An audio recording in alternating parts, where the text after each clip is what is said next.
What's up, everybody? Welcome back to the Martian and Ozzy podcast. This is our first podcast of the year 2022. We are back with this Kattar versus Chikadze card going down this Saturday at the UFC Apex. Only 10 fights, but it still feels really good to be back. And I'm joined by my co-host, as always. How we doing in the new year, Ozzy? Great. 2 weeks in, Omicron's not killed me yet. But it's been killing a lot of these fights, unfortunately. And I think obviously it was anticipated. You saw in all other sports, people getting it and then just running down the pipeline here. So hopefully these fights stay together and as well for the pay-per-view next week. But ready, finally getting UFC back, MMA weekly, and any high level MMA is good. So Yeah, if you look at the Tapology card for the canceled fights, it's literally an entire card. It's like almost 12 fights that have been canceled or rescheduled due to COVID. So, uh, definitely, I wouldn't recommend taping these fights too far ahead of time because you could be wasting your time. But just a quick recap of 2021. Ozzy had another fucking insane year, his fifth year in a row of profit. You want to talk a little bit about that, Ozzy? How'd you finish up last year? yeah, so last two events went well. I had one hiccup event. I think the one of the fight nights there, the Aldo font one, but came back last two events, 9 units up, 80 just under 88 units for the year, 17% ROI. Really focusing on money line bets. Just over hit 52% of those at a plus money rate, and then did well on the prop side of things as well. So really good year. Fourth year in a row. You know, kind of doing just kind of committing and going through a more thought out process to continue success there. And yeah, I went going into it, like I said, when I started doing it in 2017, kind of tracking it on here, it was nothing to, it was just, tracking in place, putting them up there. I think like 2 years ago, I started seeing I'd put stuff up and you start seeing it get steamed. So, couldn't do that. So that's why I went behind the paywall. And then after seeing, you got poker players, you got, pro guys on all those sides doing that, and kind of subscribing and stuff. So yeah, looking to carry this into the new year and keep successful in all promotions too. So Bellator, UFC, PFL, I think was one of my weak points last year. And hopefully, and contender series last year as well. So hopefully, get that back on track and keep finding these winners up and down the card. Yeah, you had a little hiccup there. You said 4 years, but it's been 5 years in a row of straight profit. So, Five, yeah, sorry, yeah. I'm telling you, like if you look at Ozzy's stats on BetMMA, it's just I don't think there's anybody out there that is doing these consistent numbers year after year, mostly money line, no crazy props, no 30, 40 units risk on a card. Just one of the most consistent and best bettors out there. So I'm happy to have my man with me doing the podcast. And for me, it was a 27.5 unit profit year, 11% ROI. I actually risked a lot less units, almost 100 less units than last year. So maybe you got to up the risk a little bit this year because the ROI has been good back to back years. And been in the profit 2 years in a row. The first year I started tracking, I was trash and barely knew what I was doing, but I've gotten better over the years, and just happy to be back doing these podcasts. And with that being said, we're going to get into the first fight on this card, which is a short notice fight in the featherweight division. Looking over at the odds here, we got Brian Kelleher minus 315, Kelleher-Croom plus 265. That's the line available on Bet Online right now. It was supposed to be Kelleher versus Kakramanov at 135. Kelleher moving up to 145 on short notice, and Kelleher-Croom coming in on about 3 or 4 days notice for this one. And I looked on Croom's Instagram. The guy has been training a lot, training in glory with those good guys over there. But just rewatching his fights, I mean, really unimpressed with the guy's skill set. The Caceres fight was just incredibly puzzling to watch. He kept attempting takedowns on Caceres. He would fail the takedowns. He would get put in a submission. He would get put on bottom, and then he would just go right back to the takedowns. Like you'd think if the takedowns aren't working, maybe switch up the game plan, start looking to throw some strikes. But Croom just had no idea what to do in that fight and got dominated bell to bell by Caceres. He is pretty tough to submit, though. He was locked in a full-on triangle versus Caceres, still didn't tap. So I doubt Kelleher is going to be tapping Croom out. It just seems like a matter of whether Kelleher is going to win by decision or by knockout. He did have that knockout against Azure at 145 last year. So the guy does have some power in his hands every now and then. But he doesn't really look for the finish. So I'll go with Kelleher by decision, just because I don't think he's the type of guy to really hunt down that finish. So money line's unplayable here, though, from my mind. Yeah, so interesting fight to come together here at the last minute. Not gonna go too deep into it. Kelleher's fought really good competition at 135. He's totally fine, I guess, with that 145 weight class. Croom, he sucks himself out even going down to 145. So I don't think there's gonna be a strength disadvantage. Obviously there's a reach advantage here for Croom, so Kelleher's probably gonna be looking to get on the inside. So I expect grappling here in this fight, and Kelleher probably being on top. Mostly he's never lost. He's only lost one time by knockout. I think maybe looking at ends by submission in this fight. I think both these guys could probably submit the other.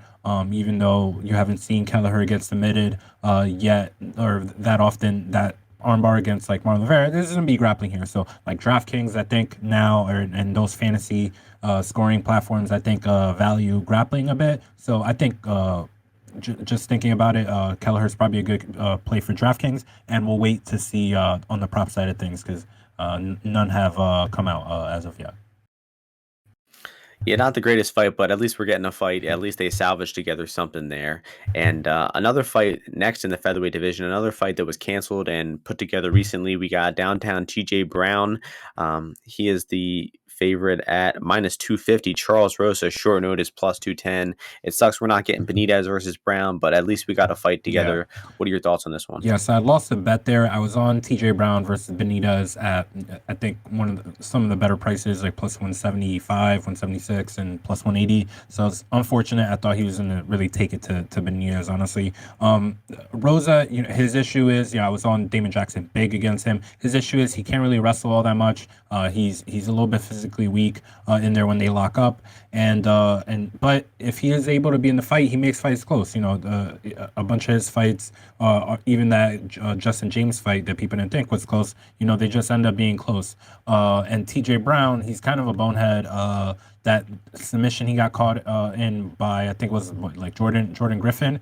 Insane to get caught with that. And then the Danny Chavez fight. So he's been an up and down guy. I like him personally. But against Charles Rosa, I don't really want to lay this juice that much.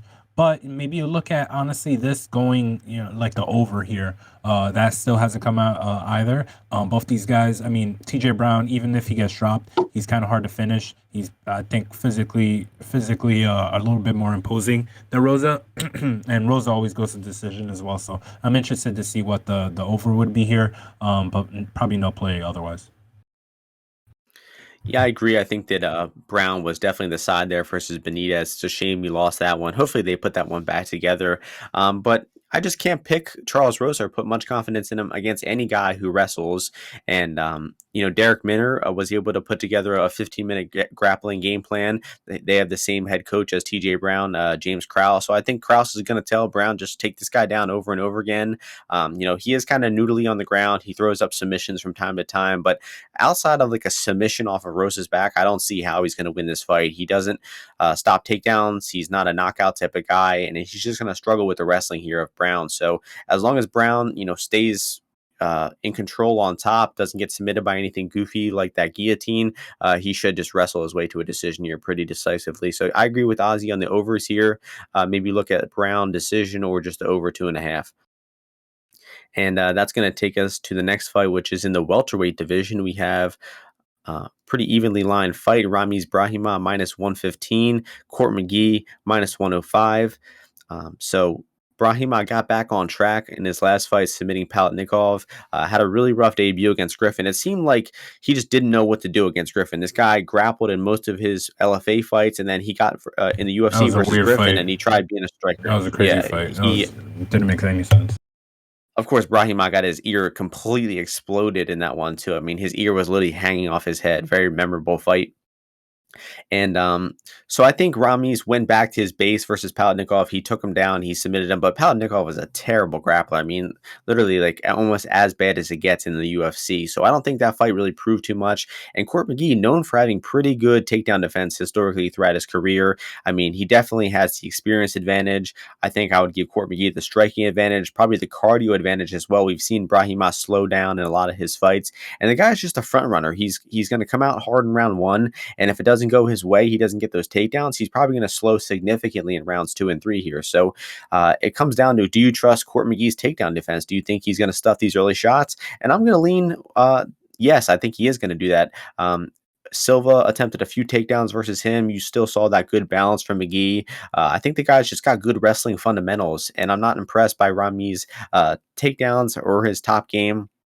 And I think Brahimaj, honestly, his best way to win is just to catch McGee with some big shot on the feet and maybe get a knockout. That's plus 900. So I think that's worth maybe a little poke there. And I just don't see Rami's grappling his way to a victory here. So I think Court McGee should probably run away with it in 2 and 3, outstrike him, stuff takedowns, probably not get a finish. McGee is not the type of guy to really pour it on and get a finish. But I like McGee here. And, haven't locked in a bet on him yet, but if he gets to that plus money, I think it'll be a no-brainer to lock in some action on McGee.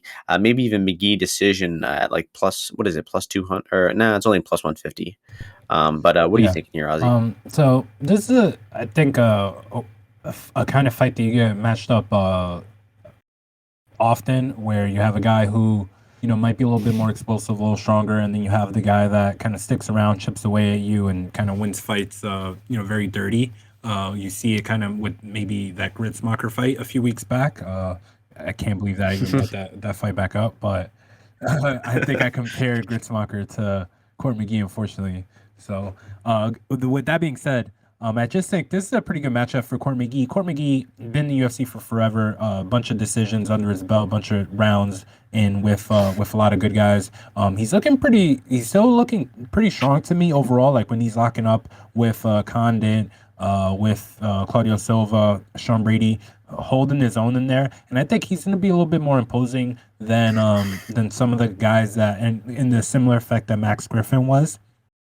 And he kind of reminds me of a fight maybe that Brahima had with Evan Cutts, who's kind of like also has a style similar to Court McGee. So I think Court is able to stick around here, chip away at Ramiz. I think Ramiz does shoot some takedowns, but Court will be able to peel him up, keep him into a clinch situation. Wouldn't surprise me for it to be 1-1 going into third round. That Ramiz maybe won round one or even round two. To be honest, but I think round three, Court McGee is able to push, and I think here at the pick and price, definitely a side that I would be leaning towards.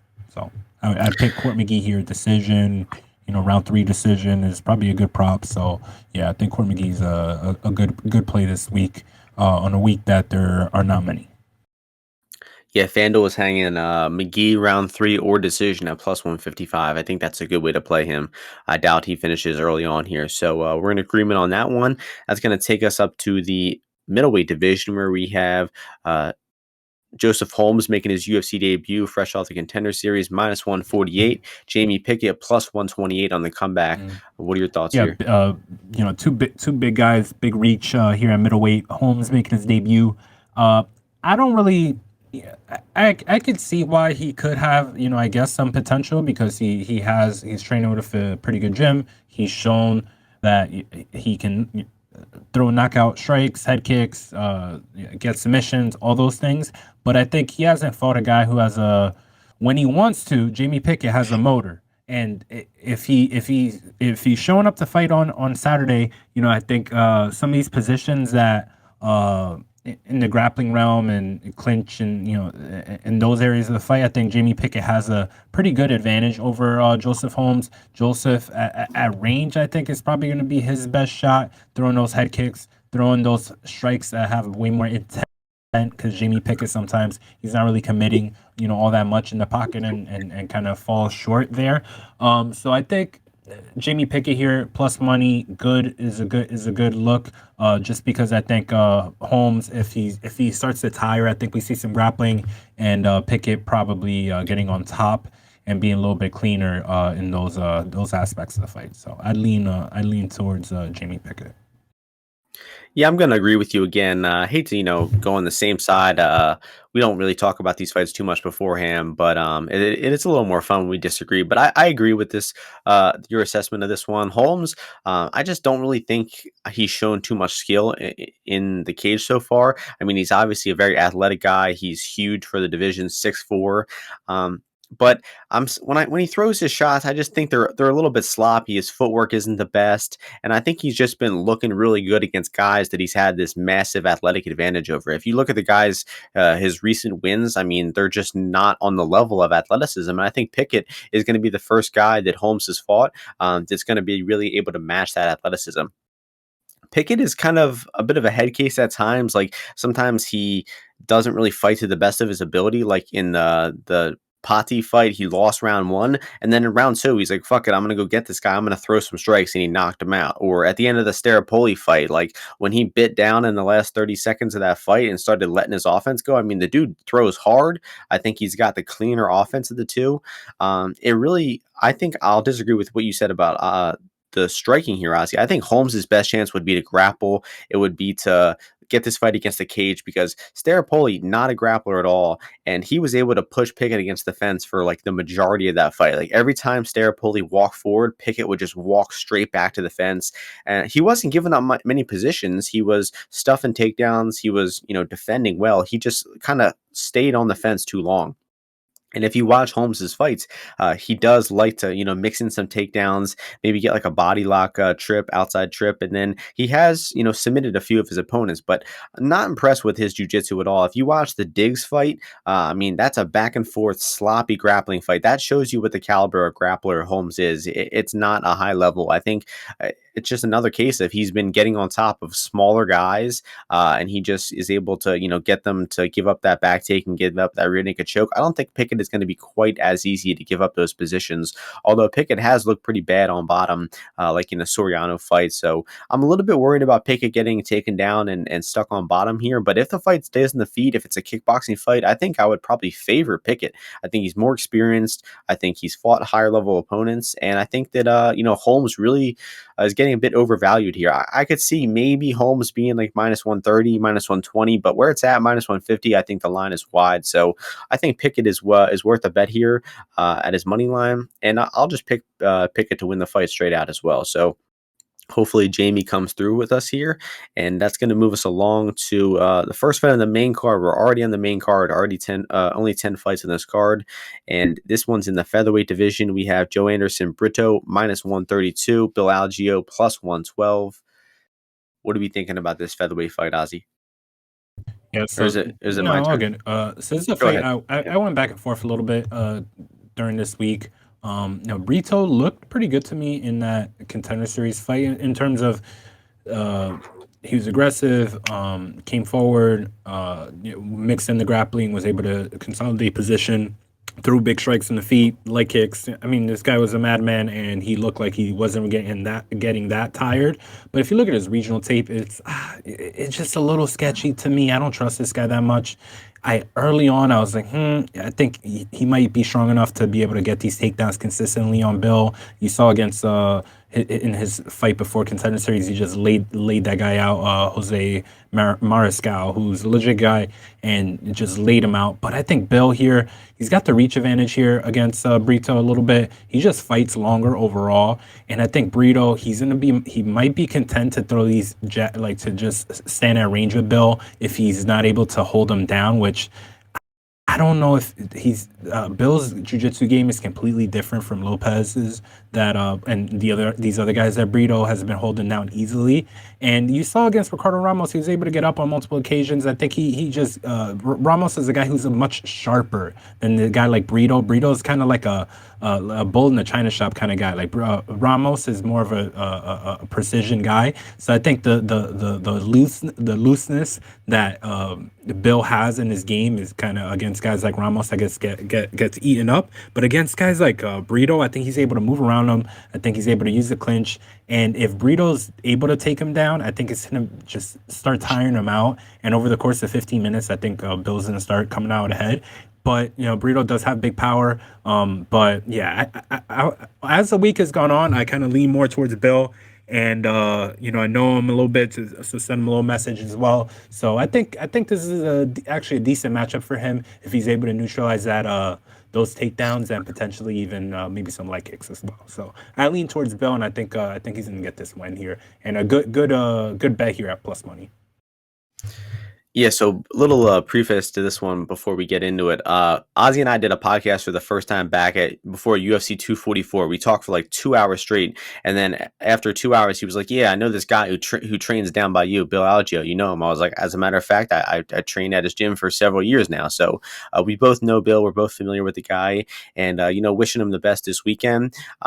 But he's running into a bit of an athletic disadvantage here versus Brito. This guy is definitely a super muscular, powerful guy. Probably is going to have the strength advantage. But going back and rewatching Brito's most recent Contender Series fight, I was a little unimpressed with what I saw. I mean, Lopez was, getting taken down pretty easily, and he was just content to lay on his back for long, long periods. And like Ozzy said, that is not Bill's style. Bill's pretty good at scrambling back up.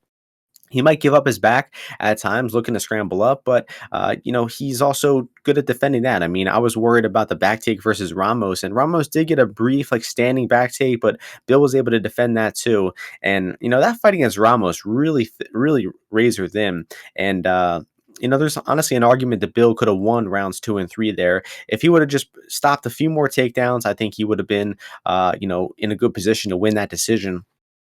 And no, Brito just kind of got takedowns against Lopez and was laying on top. He would throw an occasional big elbow, but the guy's not looking to pass. He's looking to kind of stay in guard and kind of just stall the fight out there. And I just don't think that's going to work at all here against Algeo. So Bill's going to be bouncing back up to his feet. I do think he's going to get initially taken down. Brito is, very explosive with his takedowns, and I think he's going to get Bill down early. But Bill's going to, work his way back up to the feet, and it's going to be really even distance striking exchanges. We haven't seen a whole lot of footage of Brito striking at distance for multiple minutes. We've seen him throw out some big explosive combinations, flying knees, but if these guys are trading for multiple minutes, I think it's going to be really even. And Bill's strike selection, his varied offense, his pressure could start adding up, and maybe he could take over this fight late. So I think that Bill's probably going to lose round 1 here. That's a common trend in a lot of his fights. He loses round 1, he works his way back out, works his way back in round 2, and then round 3 gets really close. That happened in the Loughnane fight, the Lamas fight. So look out for him to maybe drop round 1 here. Look to get in some live bets on Bill, and I think it's gonna be a good live bet because Brito's pace, his conditioning isn't too proven late in the fight, and Bill's one thing has really good cardio, and he's also extremely durable, hard to finish. I mean, he took a beating from Lamas and Loughnane, but still was never looking for a way out of that fight. So I don't think Brito's going to be able to finish here. I think this one is going to go to the decision, and I think Bill just has way more experience. I mean, I know that for a fact. He has way more experience in decisions, and he's fought Spike Carlisle, Jared Gordon, and just a lot of guys, UFC level guys, and he's gone the distance with them, while Brito has never really gone the distance with like a UFC caliber opponent. So I think Bill's at an athletic disadvantage here, but I think he does have the skill, the veteran skill and everything like that to maybe make this fight close in the second and third round. So a really close fight. I like a live bet on Bill here after round 1. And that's going to take us to the next fight in the lightweight division, which is going to be Slava Borshev making his UFC debut, minus 180, Dakota Bush, plus 155. Slava coming off his Contender Series knockout, nasty left hook, one punch knockout. Probably one of the best knockouts on the Contender Series. But whenever you see a fighter coming off the Contender Series with like a spectacular finish like that, you should be, looking to be very skeptical of them right off the bat. I think that's a really common trend we see. But fortunate for Slava, he's kind of running into a guy who is not very proven, and I'm not impressed by Dakota Bush much at all. Bush was grappling pretty heavy in his pre UFC fights, his LFA fights, but then versus Hubbard, it seemed like he elected to strike there. I think he actually won round 1 against Hubbard before Hubbard really started to run away with it in rounds 2 and 3. And Hubbard was actually out grappling Bush there in those later rounds. So I don't think Bush is the greatest grappler, but if he comes in with the right game plan, a wrestling heavy game plan, I think he could be a live dog here because we have seen Slava get taken down. We have seen him look, kind of dire off of his back. And even on the feet, Slava is, kind of reckless. He gets hit a good amount himself. That Duncan fight was a pretty sloppy, wild brawl. He was very willing to exchange in the pocket there. So I just don't think Slava is as finely tuned as this line is making him out to be. So I'd say it's dog or pass, but I'm not even too inspired to be betting Bush here. But if you're thinking about betting this fight at all, I think it should be Bush or pass. Maybe look at the Bush sub line, whatever that is. And I'll pass this one over to you, Ozzy. So I kind of echo some of those things, but I just don't like Bush, and I like looking at Slava's game overall. I think his fights have shown me that he is competent. I don't think Dakota Bush is kind of blowing through him and submitting him easily, even though Chris Duncan got those takedowns and all. I don't know how much credence I'm putting onto that. I think that Slava here outlast Bush, is able to start connecting with some body shots. Like, he's gonna put some damage on Bush, and I think as the fight wears on, Slava will start to take over the pace of it. Maybe Bush does get some takedowns early, but I don't think he's gonna be consolidating them that much. It might be some, a lot of clinching here, I think, early on, and potentially, throughout the fight. And I think that Jasov is going to start chipping away at him and eventually maybe, gets him out of there. Maybe in a second round stoppage here would probably be my pick here for Slava. And I do lean his way, and I think he's a justified favorite. So, yeah. So that's all my thoughts on that. And, maybe slightly into the under. Nice. And we have a long awaited rematch. I mean, people all around the world were talking about this fight for years and saying, I would really like to see a second match between these two. And the UFC is giving it to us. So, grateful for that. Women's flyweight division, we have Caitlin Oh God, we're Chookagian here. minus Damn. 180, Jennifer Maia plus Yeah. 155 on the comeback. Obviously, Chookagian won the first fight back at UFC 244, I think. I think it was 29-28 unanimous decision.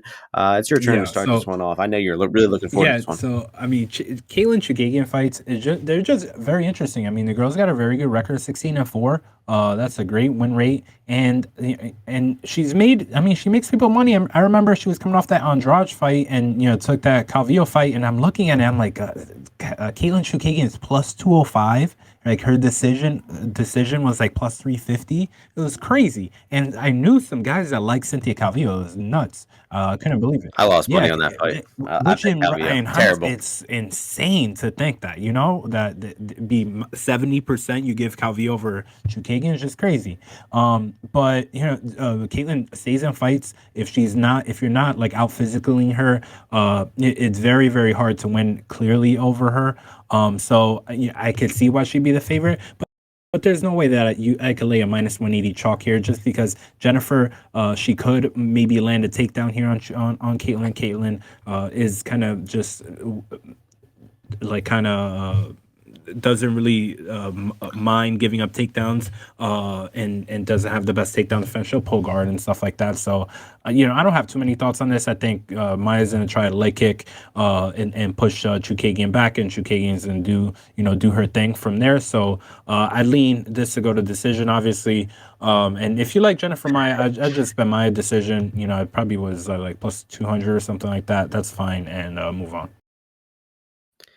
Yeah, I mean the goes the distance here is minus 325. I think it could be minus 900 and I would have no problem with that. So if you're feeling, risky, GTD minus 325, I think that's honestly off. The only finish I see here is like each of them club and sub. Like, that's it. I don't see like either of them catching them in like sober take a submission. Either of them, no, not happening. Or a KO. Like, that's the thing. It'd be a club and sub. I actually did rewatch the fight this week, so I have some thoughts on this one. I think the fight really comes down to how intelligent do you think Maya is? Do you think that she's going to realize that the striking didn't work out for her last fight? Do you think that she's going to come in with a more grappling heavy game plan? Because that's the only way that she can She win. looked like a genius to you. She looks No, smart no, to far you? from it. She looks smart to you? Isn't No. that a typology No, thing? I mean, Come on, man. she Come just on, went man. toe to toe eating punches from Jessica Eye. I think Jessica Eye probably Come on, deserved man. that decision too. So yeah, I mean, Maia, when she pursued the takedowns more in round three, she was able to get him. But when the fight was on the feet, you just saw Chookagian much more elusive, much better strike selection. Her kicking game is way, way better. The head kicks, the body kicks are really landing well for Chookagian there. And I really see the only way Maya's winning this fight is getting takedowns and sustained top control for 2 out of 3 rounds to win a decision. She's probably not going to submit Chuk on. I would say, definitely not going to submit Chookagian on the ground. Chuk's a brown belt, and I don't think that she's going to get caught with anything. I think honestly, if anything, if Chookagian comes in with the game plan to catch those kicks of Maya, those sloppy telegraph kicks, and get a takedown from that, like Jojo Calderwood did, I think we could see Chookagian, show off her top game like she did versus Shevchenko. So I think that this is a pretty safe fight for Chookagian. She's been looking really sharp lately, beating Calvillo, beating Araujo. I think Araujo is a lot more dangerous of an opponent than Jennifer Maia is. So I don't think Maia is going to do enough to get those takedowns to win the fight. And I think Chuk should win it in pretty similar, easy fashion to what she did last time. It just becomes a matter of whether you're going to play her or not. -110 is still available for Chuk decision on FanDuel. I think you could get away with betting that. I think that is a safe bet. I would put that at I would put it at more than -110. I think it should be closer to -150, maybe even -170. So there is value on that. I'll be picking Chukagian decision for my pick. Let's move on to the next fight, flyweight fight. Probably the most fun, highly anticipated fight on the card for a lot of people. We have Brandon Royval as the favorite, -170. Royval-Bontorin +145. I know you're looking forward to this one, Ozzy. You can start this one off. I mean, It, this is a 125 fight. You need to litter these cards with some of these fights because, I mean, it could get sleepy when you're watching Jamie Pickett and freaking Dakota Bush and Killian. Like you need to throw in a Brandon Royval in there. And that's what I feel about Brandon Royval. I don't think this guy's a very good fighter at all. I do not see what people. Whoever thinks this guy is like a top 10 dude is. I just don't see it at all. Obviously, he's fought and been fighting top competition, but I just don't like anything that he does. And he is saying that I think he's going to take a little bit more of a reserved approach this weekend, which I don't think is going to be to his benefit. I think Bontorin, pretty well-rounded guy. I mean, I don't understand why this is plus money for Bontorin. I think it's just speculation on this weight cut stuff. Like, I don't even know what happened, why that Matt Snell fight was planned for 135. Some stuff happened, and then some stuff happened after that he could even make that. But it sounds circumstantial. You know what I mean? Like one-time thing. He's gonna make 125. I think is gonna be fine. If anything, maybe you should be worried about the 5'9" beanpole guy making 125. Smoking all that weed and all. So I don't know. Getting the munchies over the holidays. So I don't know why do you want to lay 170, 160 any minus price on Brandon Royval? Guy can't win a decision.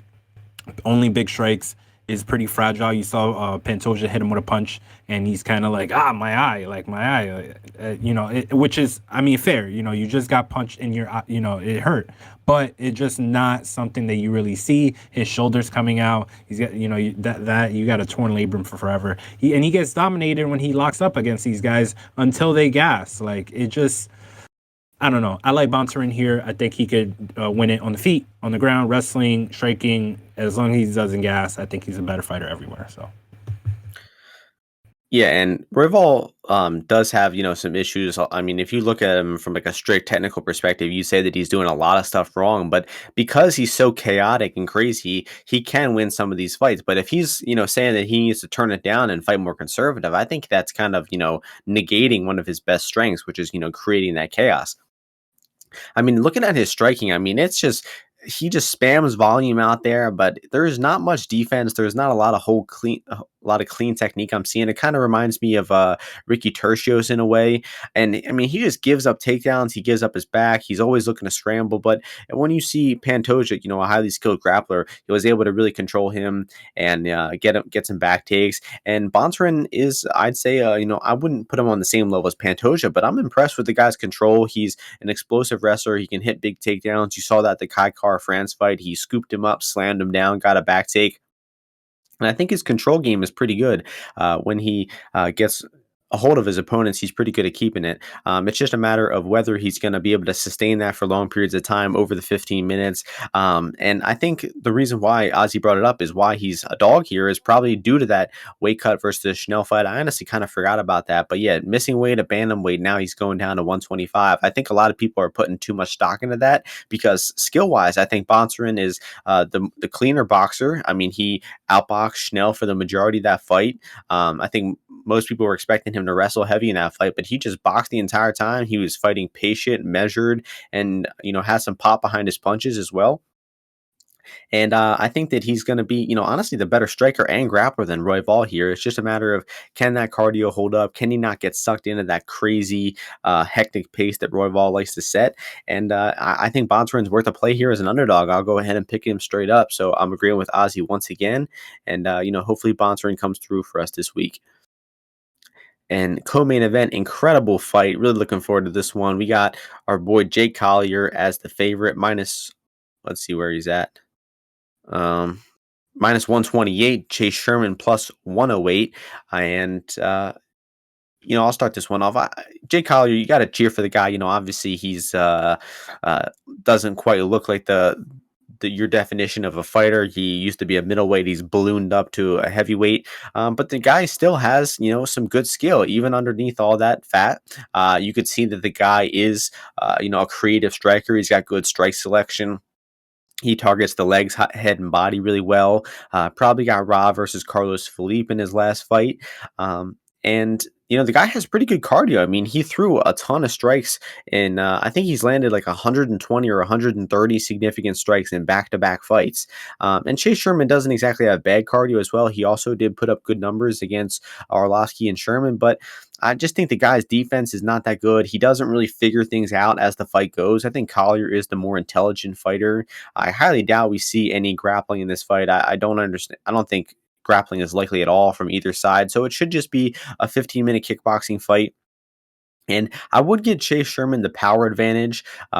We haven't really seen Collier's power transfer up to those weight classes, but I would give Collier the output advantage, the cardio advantage, and I just think he has the better strike selection, like I said. So as long as Sherman does catch Collier with a big punch or a big flurry here and knock him out, I just trust Collier to win minutes, win the rounds, and win this decision. So you usually see heavyweight fights as underdogs to go to the decision, but this fight is pretty accurately lined, minus 150 to go the distance.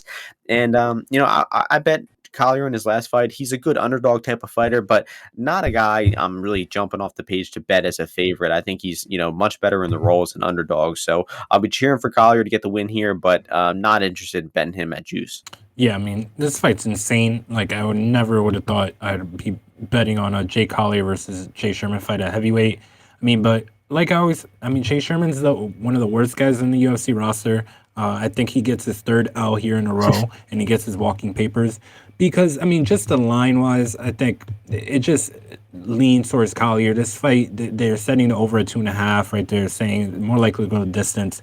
And just Sherman just cannot do anything early on in these fights. I don't think he's going to be able to get anything going against Collier, which is going to be the only time that the fight is on his script. So I think Collier is able to use some of the kicks and variety to stifle some Sherman coming forward. I think that'll be a strategy for sure, straight off the bat. Be very aggressive and come forward from the bell. I think he should be able to land a little bit more than Sherman. Use his footwork to cut some angles and not get cornered. And maybe win this fight by decision, but who the hell knows? Like, I can't believe I had to just talk about that fight.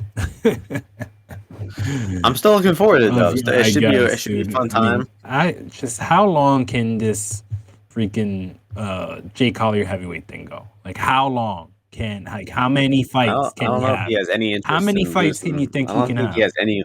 Like, how many more? I don't know. I'd say four more maybe Four more? Oh max. my god! I mean, this guy, like, realize he beat Vellante. This is the only guy he beat at heavyweight. I don't know. I don't know how long this act is gonna last for. I want to see him against someone Gotta good. give Is what I'm saying. Like, let's see it. Let's see if he could fight someone good.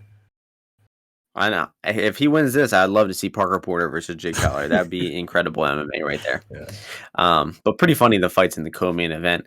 We're flying through this card. We're already at the main event, only 10 fights again. And really fun main event. And we have Giga-Chikadze minus 230, Calvin Kattar plus 195. Just incredible fight. Two top 10 featherweights. Really looking forward to This is this one. yeah, You this can is a start your good fight thoughts they're off on putting, this one. put together. So, unfortunate the rest of the card, fell off. But this is a fight between two guys. Obviously, they're strikers first. Giga showed some ground ability in the last fight, and I think here I could see why people like him here. I think matchup wise, I think there's some elements that give Kattar some good advantages here, but I think the style that Giga brings with that kick heavy approach, I think it's in trouble Kattar a little bit. Kattar just gets a little too like linear with some of these attacks that he puts out. But I think I understand why someone would like betting him at plus 200.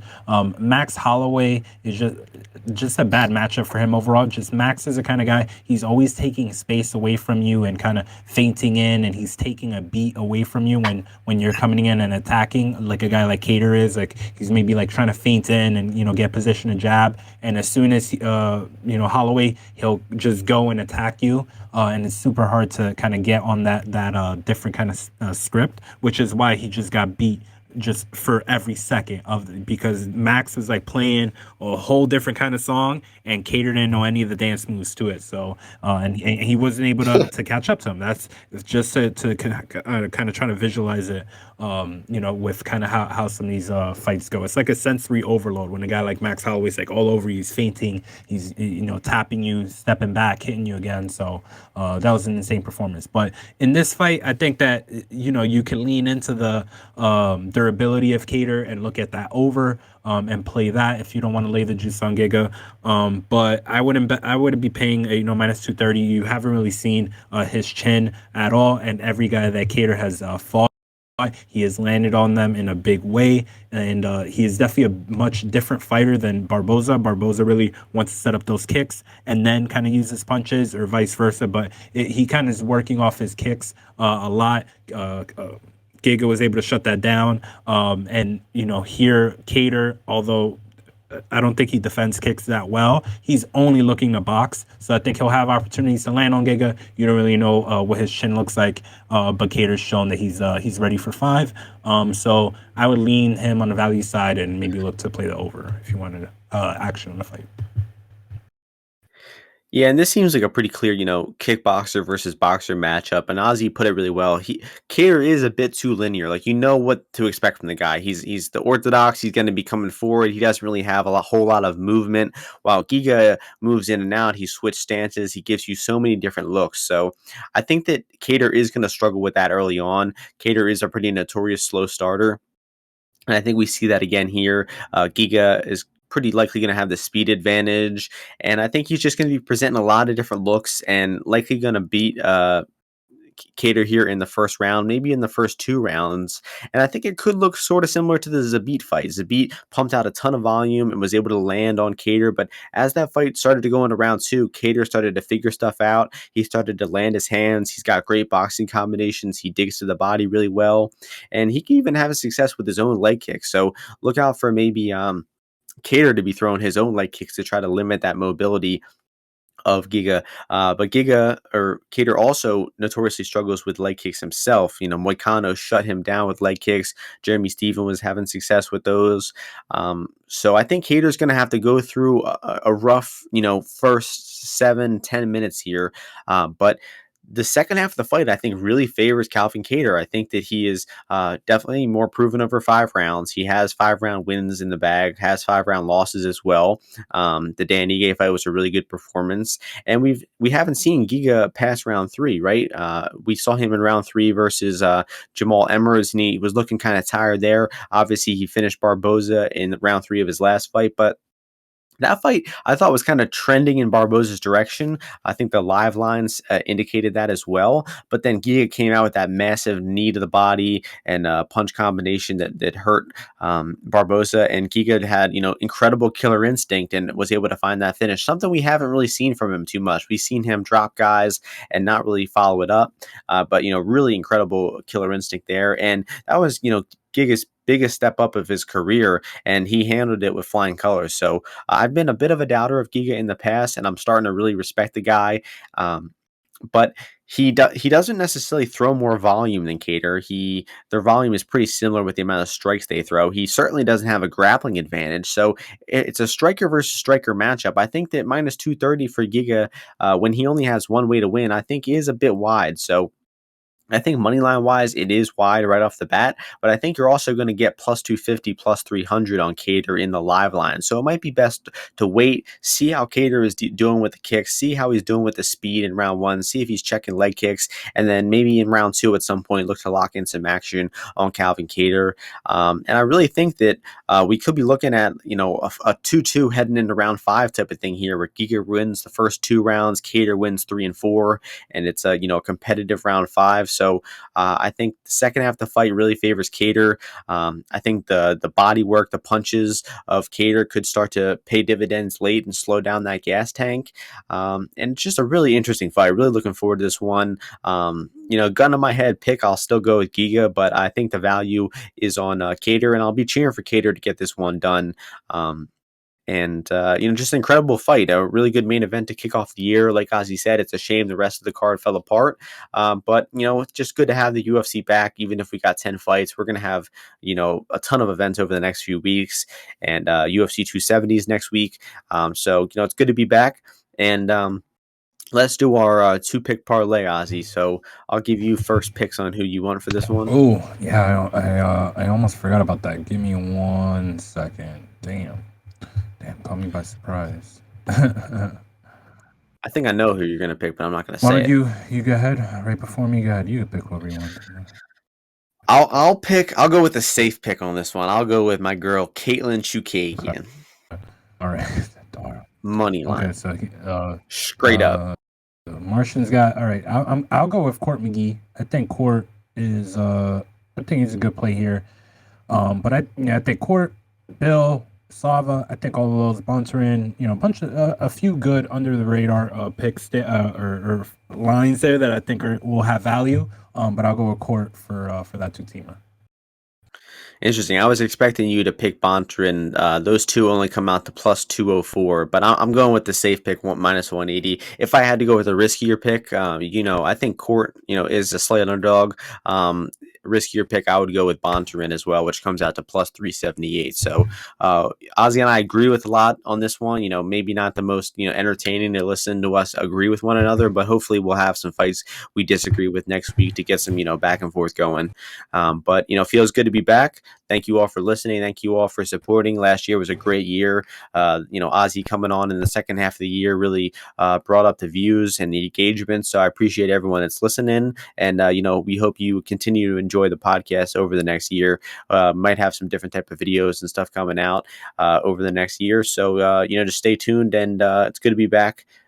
Any closing thoughts, Ozzy? No, not really. Just, stay safe, stay healthy, and, let's, win some money this year. So stay focused on, getting the lines that you're kind of like picking and, getting that money down, and looking to turn it over. So find a value on every card, and, getting to the window.